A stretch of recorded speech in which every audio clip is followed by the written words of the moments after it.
Praise the lord. ప్రభు అయిన యేసుక్రీస్తు వారు ఈరోజు మనకు అందిస్తున్నటువంటి వాగ్దానం కీర్తనల గ్రంథం 23:1 మరియు 5 వచనములు. యెహోవా నా కాపరి, నా గిండె నిండి పొర్లుచున్నది. యెహోవా నా కాపరి, నాకు కొరత ఉండదు. పచ్చటి పచ్చిక బయలలో అతడు నన్ను పడుకోబెడతాడు. ప్రశాంతమైన నీళ్ల వద్దకు ఆయన నన్ను నడిపిస్తారు. ఆయన తన నామ ఘనత కోసం నా ఆత్మకు నూతన బలం ప్రసాదిస్తాడు. ఆయన నిజంగా మంచివాడని చూపించేందుకు ఆయన నన్ను మంచితనపు మార్గాల్లో నడిపిస్తాడు. చివరికి మరణాంధకారపు లోయలో నడిచినప్పుడు కూడా నేను భయపడను. ఎందుకంటే యెహోవా నీవు నాతో ఉన్నావు. నీ చేతికర్ర, నీ దండం నన్ను ఆదరిస్తాయి కనుక. యెహోవా నా శత్రువుల ఎదుటనే నీవు నాకు భోజనం సిద్ధం చేశావు. నూనెతో నా తలను నీవు అభిషేకిస్తావు.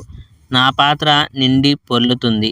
నా మిగిలిన జీవితం అంతా మేలు, కరుణ నాతో ఉంటాయి. మరియు నేను ఎల్లకాలం యెహోవా ఆలయంలో నివసిస్తాను. Praise the Lord. May God bless our India.